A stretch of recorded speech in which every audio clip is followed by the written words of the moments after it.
Assalamualaikum warahmatullahi wabarakatuh. Kali ini kita akan mengisahkan ibu mertua tega menyiram air seember saat anak menantunya sholat. Namun sebelum itu, sempatkan tulis sholawat di kolom komentar supaya komentar itu menjadi saksi kita mendapatkan syafaat dari Rasulullah nanti di akhirat. Amin. Sore itu, langit Jakarta bersemu jingga. Di Masjid Al-Hidayah, Zahra, seorang gadis berkerudung sederhana tengah sibuk menyusun paket sembako untuk kegiatan bakti sosial. Meski berasal dari keluarga sederhana, Zahra dikenal sebagai sosok yang tekun beribadah dan aktif dalam kegiatan sosial masjid. Pada waktu yang sama, Ahmad, seorang PNS muda yang merupakan anak tunggal dari keluarga terpandang, datang ke masjid untuk ikut dalam kegiatan tersebut. Tatapannya terpaku pada sosok Zahra yang dengan telaten melayani para duafa. Assalamualaikum, saya Ahmad. Boleh saya bantu? Waalaikumsalam, tentu saja. Alhamdulillah, ada tambahan tenaga. Jawab Zahra sopan tanpa mengangkat wajahnya, fokus pada tugasnya. Hari demi hari, Ahmad semakin tertarik dengan ketulusan dan ketaatan Zahra dalam beribadah. Setelah mengenal selama 3 bulan melalui kegiatan masjid, Ahmad memutuskan untuk menempuh jalan ta'aruf yang sesuai dengan tuntunan agama. Umi, saya ingin menikahi Zahra. Dia wanita salihah yang akan membawa kebaikan untuk keluarga kita. Zahra, anak Pak Mahmud tukang sayur itu. Ahmad, kamu anak tunggal keluarga terhormat. Masih banyak gadis dari keluarga baik-baik yang sepadan denganmu. Umi, dalam Islam derajat seseorang itu tidak diukur dari hartanya, tapi dari ketakwaannya. Zahra itu gadis yang salihah, Umi.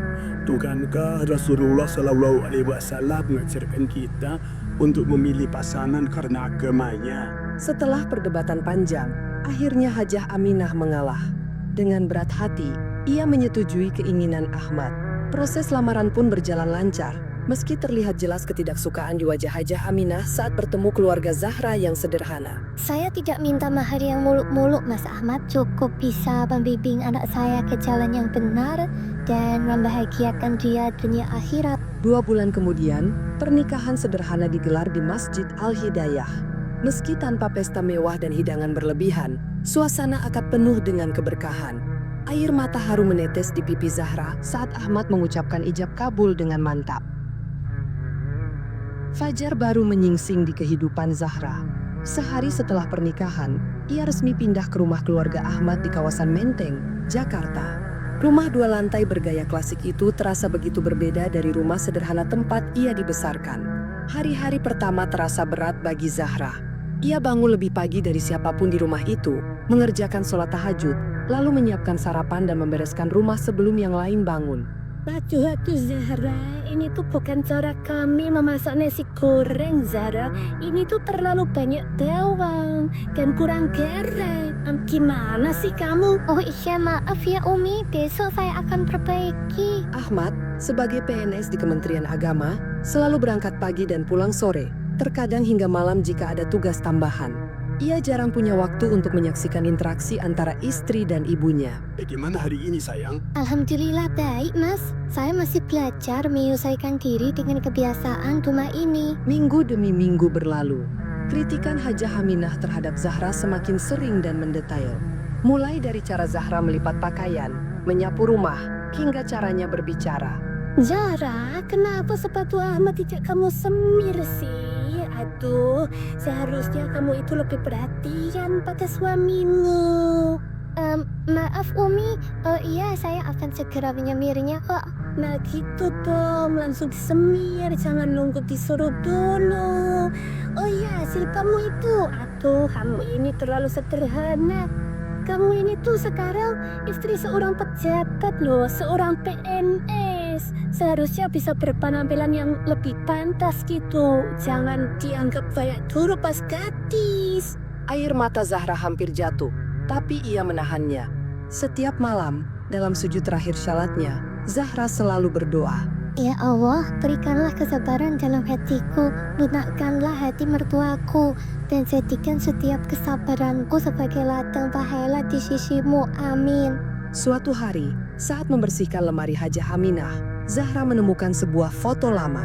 Di foto itu, terlihat Hajah Aminah bersama seorang wanita muda yang mirip Ahmad. Itu tuh mendiang calon tunangannya Ahmad. Anak pengusaha sukses, cantik dan berpendidikan tinggi, tapi Allah berkehendak lain.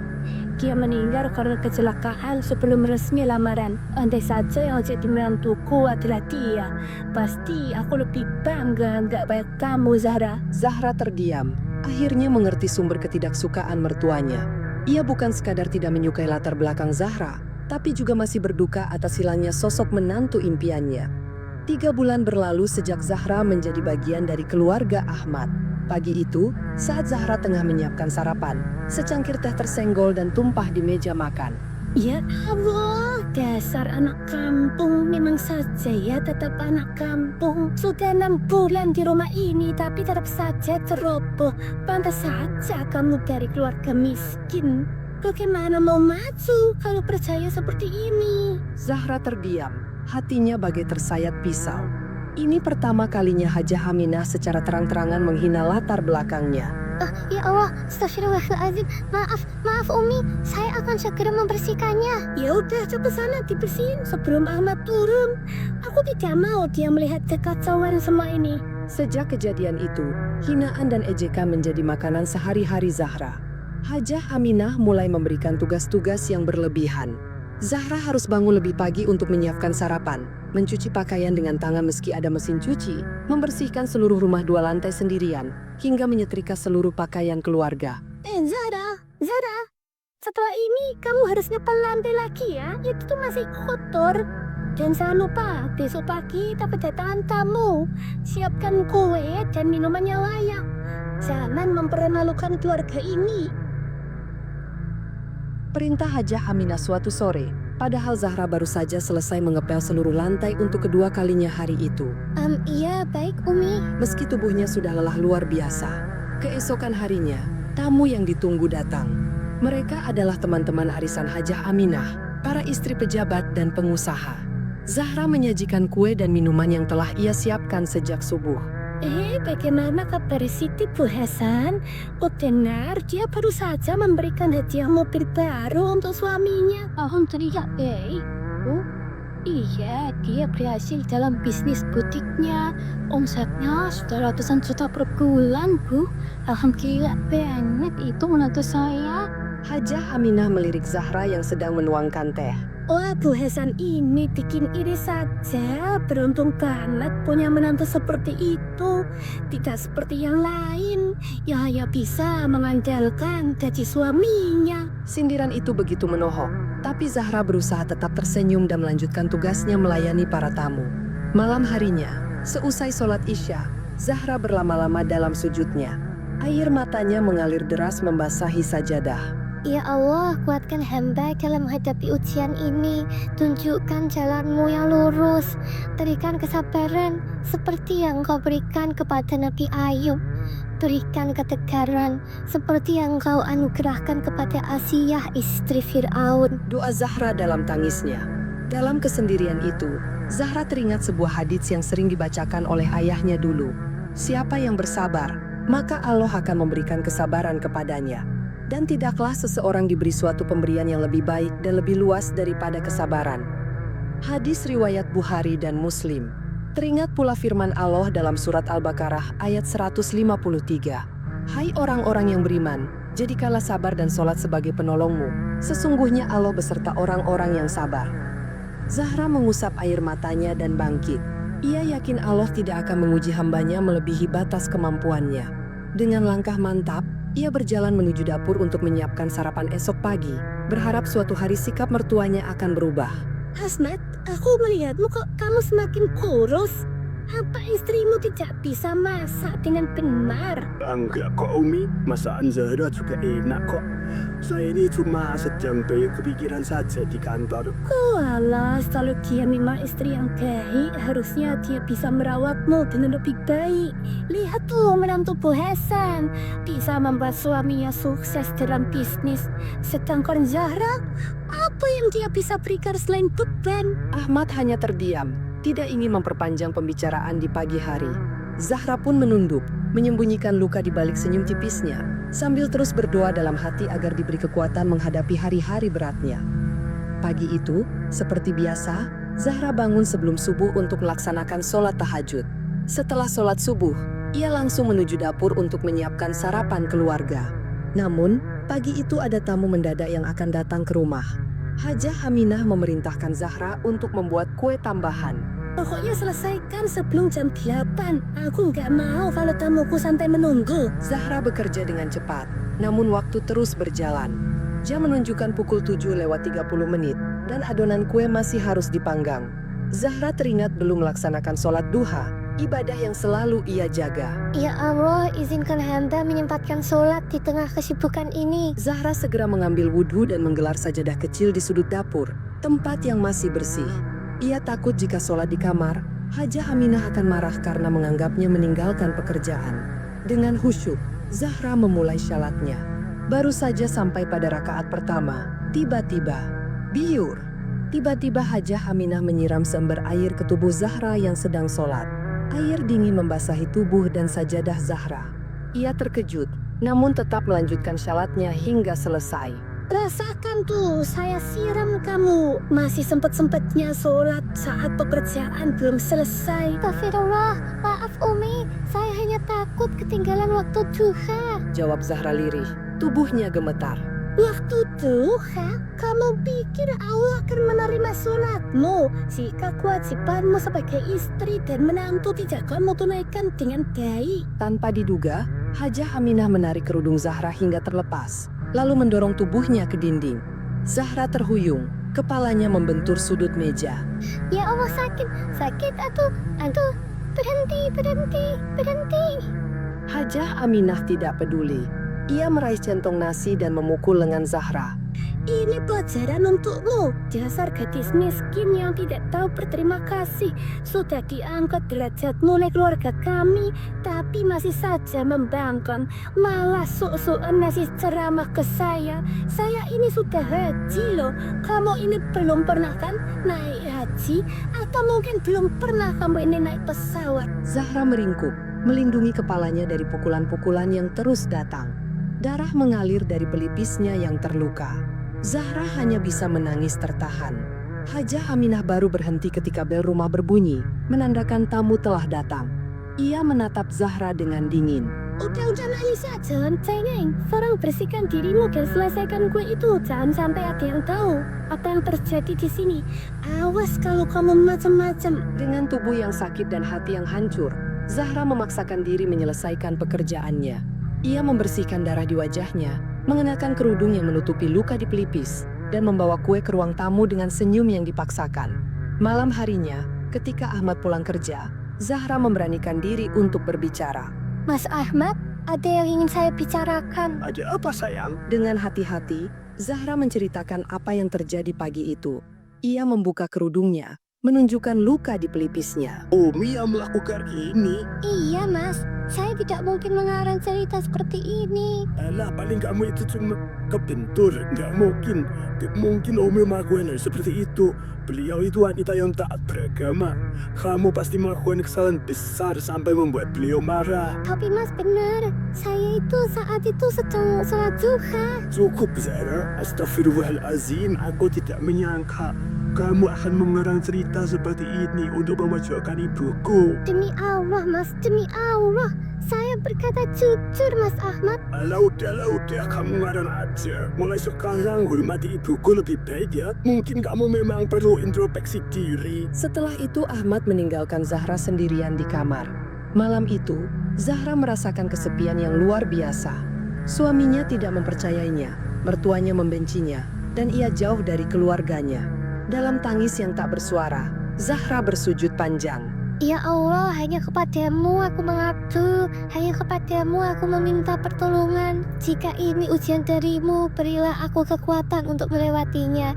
Jika ini teguran darimu, tunjukkanlah jalan untuk memperbaiki diri. Semalaman Zahra tidak bisa tidur. Ia merasa begitu sendirian dalam menghadapi ujian ini. Namun jauh di lubuk hatinya, ia masih meyakini bahwa Allah tidak akan pernah meninggalkannya sendirian. 2 minggu berlalu sejak insiden kekerasan itu.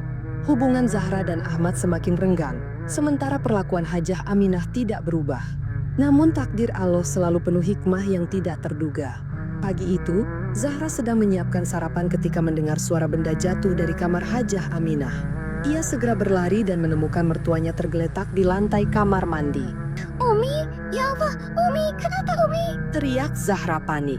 Ia segera menghampiri dan memeriksa kondisi mertuanya. Napas Hajah Aminah terdengar berat dan wajahnya pucat pasi. Tanpa pikir panjang, Zahra menelepon ambulans dan Ahmad. Dalam perjalanan ke rumah sakit, Zahra terus menggenggam tangan mertuanya, membacakan doa-doa kesembuhan. Pasien mengalami stroke akut. Kami perlu melakukan perawatan intensif. Kondisinya cukup kritis. Ahmad tampak terpukul. Sebagai anak tunggal, ia sangat menyayangi ibunya. Hari-hari berikutnya, Zahra dengan setia merawat Hajah Aminah di rumah sakit. Ia menggantikan popok, menyuapi, memandikan, dan memijat tubuh mertuanya yang sebagian lumpuh. Tidak sekalipun keluhan terucap dari bibirnya. Setiap selesai sholat, Zahra selalu membacakan ayat-ayat Al-Quran di samping tempat tidur Hajah Aminah. Suaranya yang merdu membacakan surat Ar-Rahman membawa ketenangan tersendiri. Zahra, mengapa kamu mau melakukan semua ini? Tanya Ahmad suatu malam, saat melihat Zahra dengan telaten membersihkan wajah ibunya. Karena Umi adalah ibumu dan aku istrimu, Mas. Merawat orang tua adalah kewajiban kita sebagai anak. Setelah semua yang Umi lakukan padamu, Allah mengajarkan kita untuk berbuat baik, meski orang lain berbuat buruk kepada kita. Bukankah itu esensi dari ajaran Islam, Mas? Air mata Ahmad akhirnya jatuh. Selama ini ia tidak pernah mendengarkan cerita Zahra tentang perlakuan ibunya. Walau sebenarnya Ahmad tahu kalau Zahra tidak berbohong, namun ia tak mau juga menyalahkan ibunya. Sekarang setelah melihat ketulusan istrinya dalam merawat ibunya yang sakit, ia mulai menyadari kesalahannya. Maafkan aku ya Zahra. Aku tidak mempercayaimu. Aku telah menjalimimu. Aku tidak berbuat adil padamu. Walaupun sebenarnya aku tahu itu yang melakukan ibu, tapi aku juga tidak mau menyalahkan ibuku. Itu sudah berlalu, Mas. Allah telah mengatur semua ini dengan sempurna. Setelah 2 minggu dirawat intensif, kondisi Hajah Aminah mulai membaik. Ia sudah bisa berbicara meski masih terbata-bata. Suatu sore, saat Zahra sedang membantunya minum, tiba-tiba Hajah Aminah menggenggam tangan Zahra. Kenapa kamu baik padaku setelah semua yang kulakukan padamu? Hajah Aminah tidak mampu melanjutkan kalimatnya. Air mata mengalir di pipinya yang keriput. Umi, itu semua aku lakukan karena Allah mengajarkan kita untuk memaafkan dan karena saya ingin menjadi menantu yang baik untuk ibu dari suami saya. Tangis Hajah Aminah semakin deras. Ahmad yang baru masuk ruangan menyaksikan momen itu dengan haru. Maafkan aku, Zahra. Saya sudah memaafkan Umi sejak lama. Allah Maha Pengampun dan kita sebagai hambanya juga harus belajar untuk saling memaafkan. Sore itu, ketiga insan itu berbincang dengan jujur untuk pertama kalinya. Hajah Aminah mengakui bahwa ia selama ini sulit menerima Zahra karena masih terbayang-bayang sosok calon menantu impiannya yang telah tiada. Ahmad mengakui kelalaiannya sebagai suami yang tidak peka terhadap penderitaan istrinya. Dan Zahra berbagi tentang bagaimana ia bertahan dengan kekuatan doa dan kesabaran. Setelah 3 minggu dirawat di rumah sakit, dokter mengizinkan Hajah Aminah untuk pulang ke rumah. Kondisinya sudah jauh lebih baik meski masih harus menggunakan kursi roda dan menjalani terapi rutin. Zahra menyiapkan kamar Hajah Aminah dengan penuh perhatian, menata bantal-bantal yang nyaman dan meletakkan sajadah kecil di samping tempat tidur. Zahra masih seperti biasa, tiap hari mengurusi rumah dan sekarang juga mengurusi ibu mertuanya yang lumpuh karena stroke. Namun Zahra sekarang sudah lebih ceria dari sebelumnya. Zahra juga punya waktu untuk mengembangkan bisnis online shop-nya. Dan setelah beberapa bulan kemudian penghasilan Zahra jauh lebih besar daripada gaji Ahmad. Bahkan Zahra sudah bisa membeli mobil sendiri dan mengajak suaminya, ibu mertuanya, dan kedua orang tua kandungnya untuk pergi umroh bersama-sama. Semoga kisah ini dapat kita ambil pelajarannya. Terima kasih. Wassalamualaikum warahmatullahi wabarakatuh.